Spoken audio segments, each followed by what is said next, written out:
And I'm Steve Grzanich in the WGN Radio Newsroom with the stories that matter on 720 WGN. Later, loser. Later, loser. This seems to be the most popular ringtone whenever it calls. Remix. Later, loser. President's on the phone. All right. President Trump, good morning, sir. Good morning, Cochran.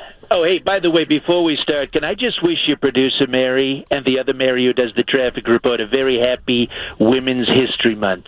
Well, that's nice. It's nice, Mr. President. Very Thank kind. you very If you gals were here at the White House celebrating, I'd treat you to leftover Big Macs. The football team from North Dakota State didn't eat. Wow, sure, that sounds delicious. And boy, they love we thawed that. them out from the Clemson party. They couldn't even tell. I'm all about saving taxpayer money, Cochran. Can we talk about something more important? You know, National Women's History Month is my favorite month of the year. It's that time when we take a moment to honor and pay celebrate historic women. You know, like that airplane chick. What's her name? Amelia Earhart. Yeah, Dale Earnhardt's grandmother.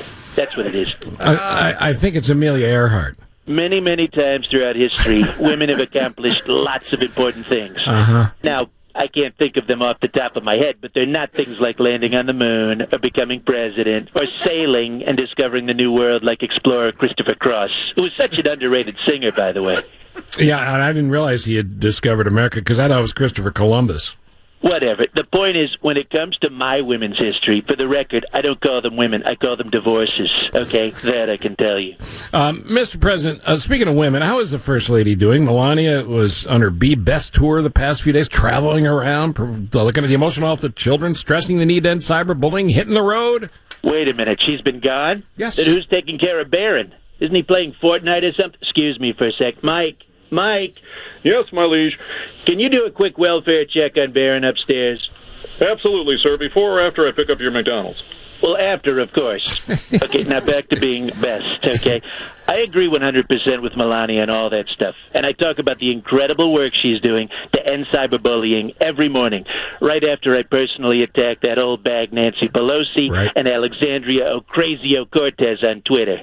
Now, AOC totally deserves it. She's the one that hates cows passing gas. Did you know that? It's a methane emissions, and it's directly linked to global warming. Well, I thought I solved that problem when I gave Chris Christie the boot. I guess not. Yeah. By the way, did you hear about my ratings, Cochran? I'm sure you're jealous. You're talking about your approval ratings, which somehow inexplicably have gone up a skosh. Way up. Amazing numbers. Seriously, if I get any more popular, they're going to make me an honorary Kardashian. Believe me. Well, we all have dreams. Speaking of popular, Mr. President, we saw your speech at CPAC last weekend. Man, you had the audience stomping. They were jumping up and down. You know, I will tell you, nobody gives better speeches than me. Nobody. And full disclosure, the hug I shared with the American flag was completely consensual. That was a tremendous speech, though, you have to admit.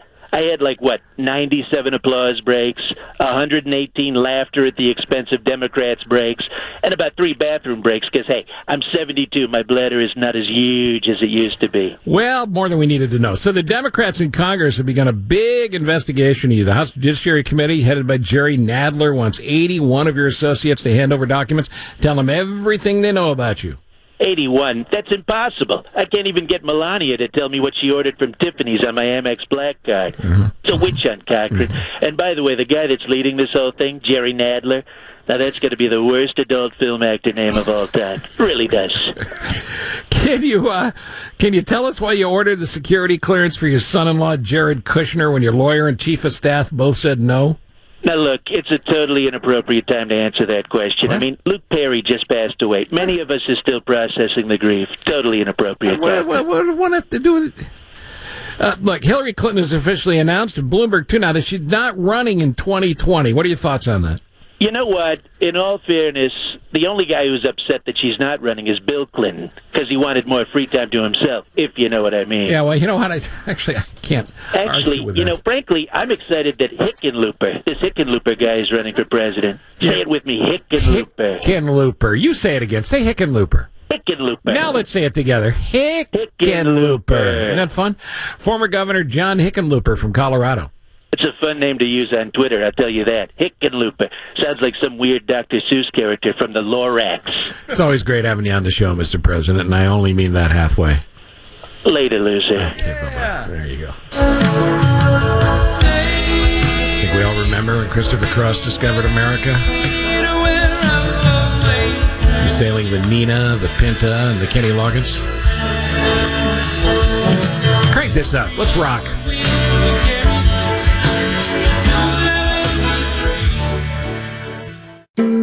This is 720 WGN Chicago.